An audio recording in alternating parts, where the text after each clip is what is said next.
Bom dia, irmãs e irmãos. Estamos em mais uma escola bíblica dominical virtual. Hoje, o nosso domingo, nós vamos conversar um pouquinho, vamos continuar falando sobre diaconia, tá certo? É o nosso último estudo sobre diaconia. Semana que vem nós iniciamos mais uma série de estudos. Vamos iniciar a nossa escola dominical com uma oração? Pai bendito, Pai de amor, nós te louvamos pela alegria de estarmos juntos, reunidos, ó Deus, em Teu nome, para aprendermos mais do Senhor. Fala conosco nessa manhã, Senhor, de domingo, para que possamos compreender mais e mais o Teu querer em nossa vida como igreja diaconal. Em nome de Jesus, nós te oramos. Amém. Vamos ouvir um louvor para a glória do nosso Deus. Amém.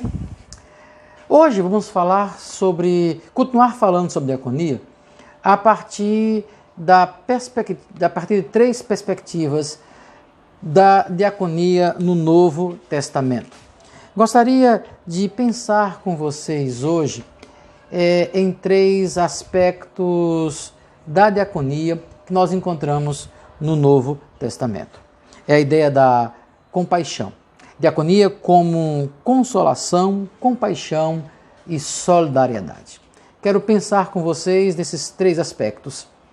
Mas para isso eu gostaria de convidar vocês a abrirem a Escritura na segunda carta de Paulo aos Coríntios, no capítulo 1, versículo 4.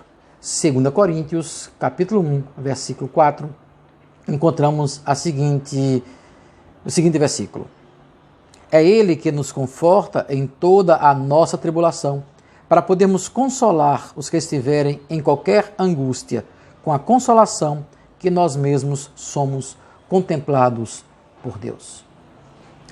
Então, se o Antigo Testamento focou a justiça, se o Antigo Testamento focou a efetivação de direitos, o Novo Testamento amplia essa perspectiva da justiça, trazendo para o exercício diaconal esta ideia da consolação, da compaixão e da solidariedade. Nós vamos encontrar na Escritura Sagrada exatamente esta perspectiva diaconal. Desde a origem do diaconato, em Atos 6, quando os apóstolos dizem, olha, vamos encarregar ao serviço do servir às mesas, e aí entra essa ideia da compaixão, da solidariedade, tá certo? Vamos deixar com que essas pessoas façam enquanto nós vamos nos dedicar à pregação da palavra. Desde a origem do diaconato enquanto ofício, nós vamos encontrar esses três elementos: a consolação, a compaixão e a solidariedade. Então, vamos pensar nesses três termos e o conceito desses três termos. Consolar tem a ver com aliviar, com suavizar a aflição, o sofrimento. A compaixão, pesar que em nós esperta a infelicidade, a dor, o mal de outrem.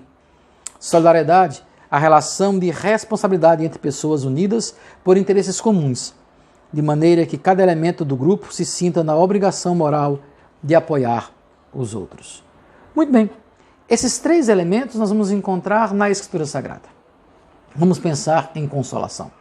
Consolação como sendo esse aliviar ou suavizar a aflição, o sofrimento do outro. Vamos primeiramente pensar na figura de Barnabé. Barnabé, também chamado de filho da consolação, Barnabé aparece como alguém chamado para consolar, chamado para aliviar o sofrimento do outro. Quando Paulo, logo que se converte ali na estrada de Damasco, e depois ele fica sendo desconfiado por parte das pessoas que eram cristãs, Paulo vai para uma espécie de exílio e fica distante, fica longe do cenário do cristianismo nascente. Somente depois de alguns anos é que, quando Barnabé é encaminhado para Antioquia, porque o evangelho cresceu e chega a Antioquia, que Barnabé vai então buscar Paulo, na época Saulo, para que Saulo pudesse ser parceiro dele nesse ministério. É Barnabé que vai consolar, é Barnabé que vai dar ânimo, Barnabé que vai aliviar aquele sofrimento de aflição que fazia com que Paulo sentisse meio que isolado, meio que sozinho.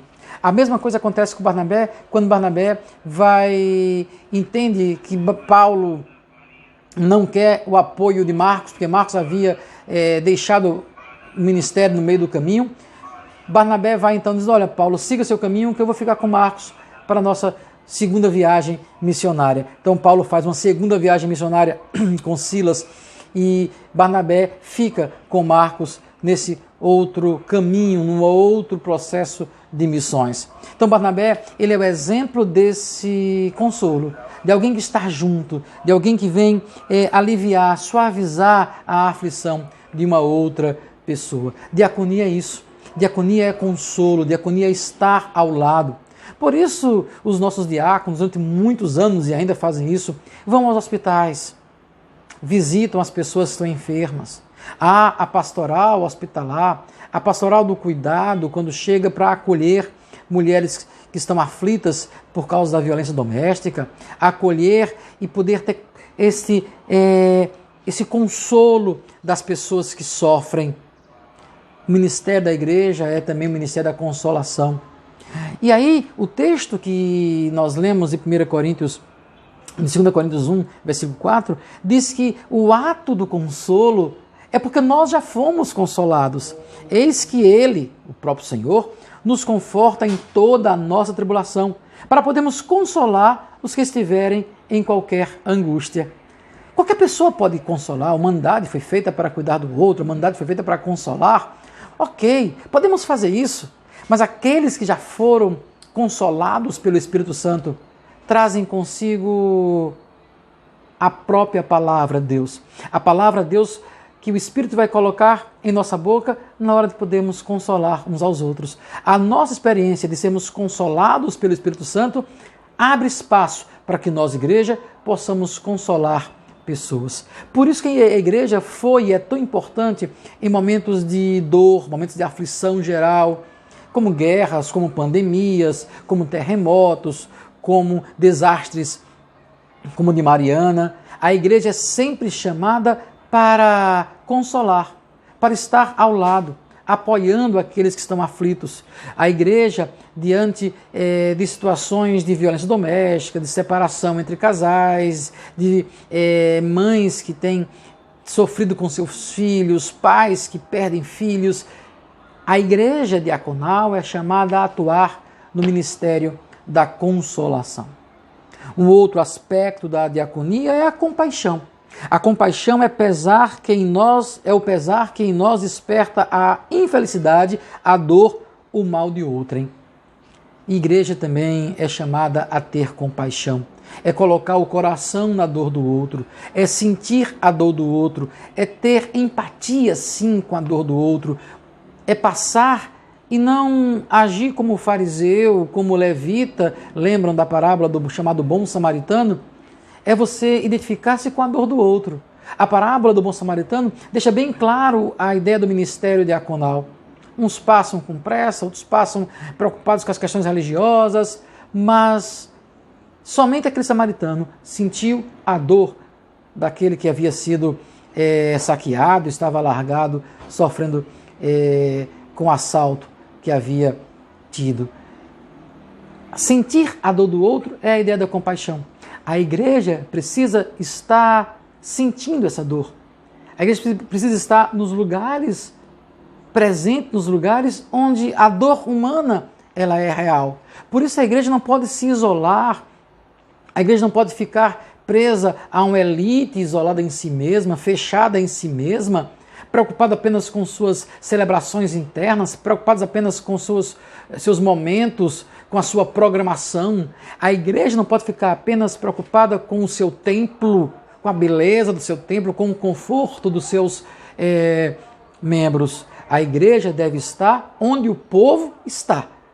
A igreja deve estar ao lado do povo que sofre, de pessoas que sofrem, não só para agir com consolo, mas para ter compaixão, para sentir a dor do outro e nesse processo de sentir a dor do outro, poder consolar.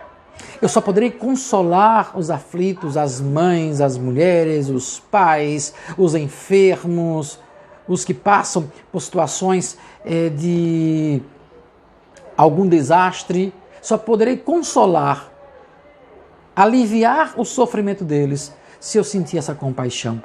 E aí não é a obrigatoriedade, é o sentimento mesmo. Sou levado a ter esta compaixão, tal qual o samaritano na parábola que o Senhor Jesus Cristo nos contou. O terceiro aspecto da diaconia é a solidariedade. É a ação prática. A solidariedade é a praxis diaconal. É a ação que vai transformar a realidade. O samaritano olhou, teve a compaixão, socorreu, consolou, agiu de forma a consolar aquela pessoa, mas ele foi solidário. E a solidariedade é a relação de responsabilidade entre pessoas unidas por interesses comuns, de maneira que cada elemento do grupo sinta a obrigação moral de apoiar os outros. A solidariedade é você sair do lugar em que você está para apoiar o outro. Não é só sentir a dor, é sentir a dor e agir para amenizar a dor. Agir para, somando com outras pessoas, atuar na eliminação do sofrimento, no cuidado, na compaixão. Perceba que a solidariedade é a ação prática. Em Filipenses nós temos esse exemplo, quando o apóstolo Paulo diz: olha, vocês sempre estiveram comigo, me ajudando, precisando de mim. Quando eu precisei, vocês estiveram comigo, socorrendo, vocês foram solidários para comigo. Eu aprendi a viver em toda qualquer situação, mas quando eu precisei, vocês foram solidários comigo. Quando Paulo escreve a Onésimo, a Filemon, falando de Onésimo, Paulo está dizendo: olha, Onésimo, olha, Filemon, seja solidário para com Onésimo. Receba Onésimo, que antes te era inútil e agora é útil. Seja solidário com ele, haja de forma prática. Não só console, não só sinta a dor dele, mas seja solidário. Chegue junto, haja de forma a aliviar as dores do outro.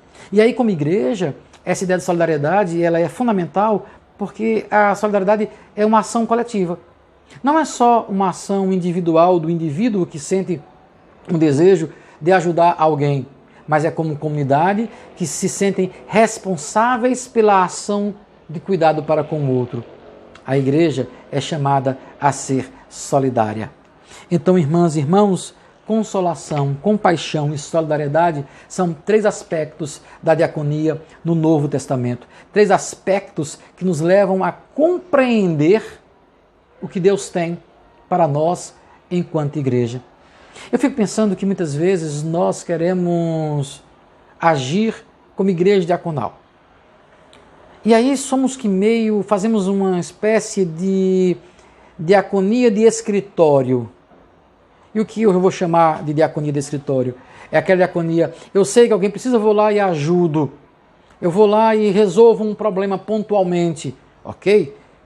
Se faz alguma coisa. Mas é muito mais do que fazer algo. É sentir a dor do outro.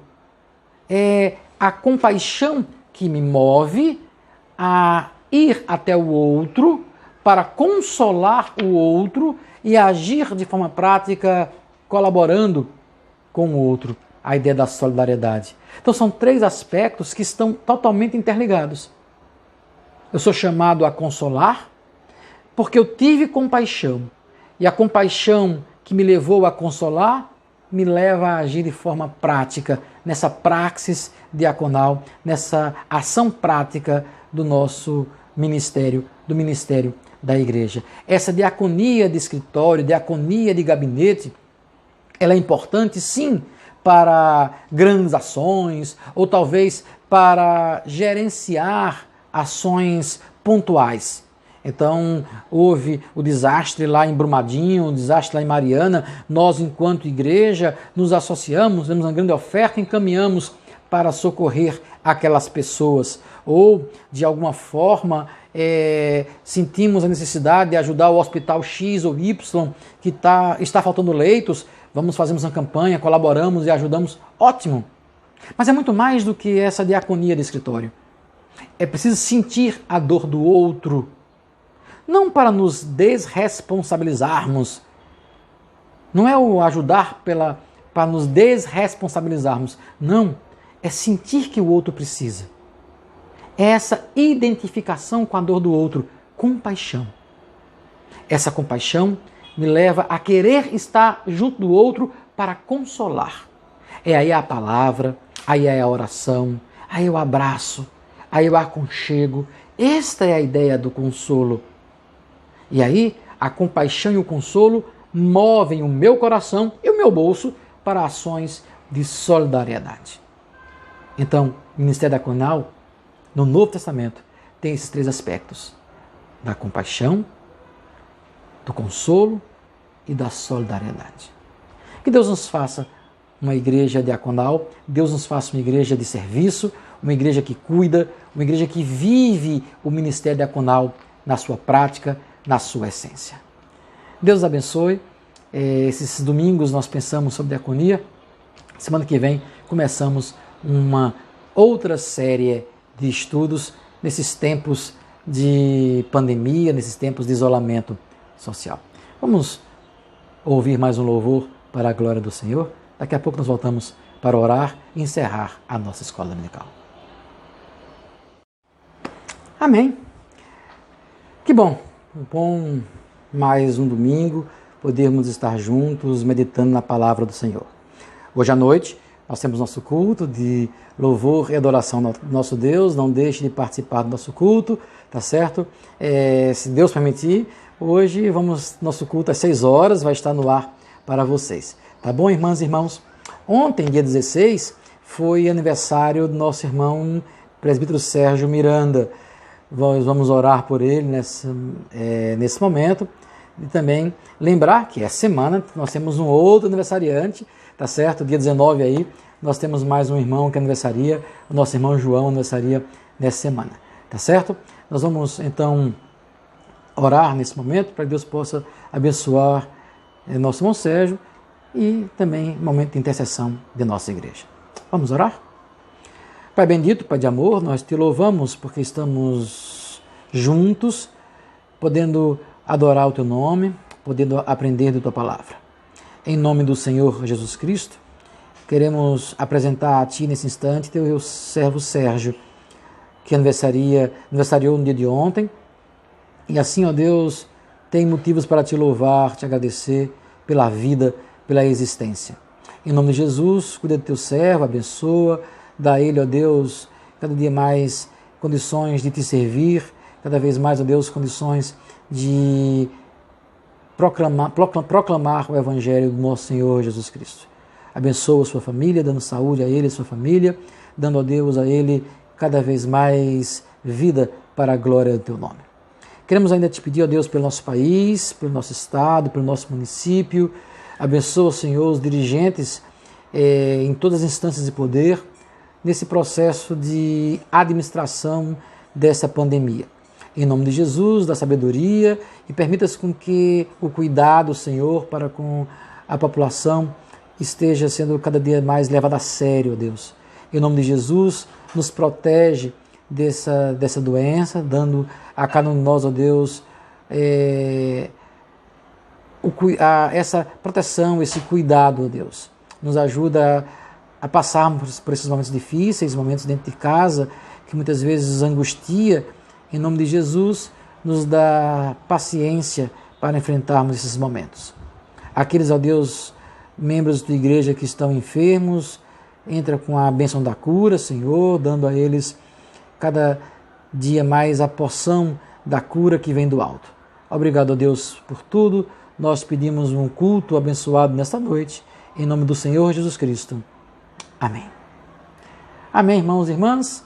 Que a bênção, a paz, a graça do Senhor Jesus Cristo sejam com vocês nesse domingo e que juntos, mais tarde, possamos nos voltar a nos reunir para adorar ao Senhor. Deus abençoe e até mais tarde.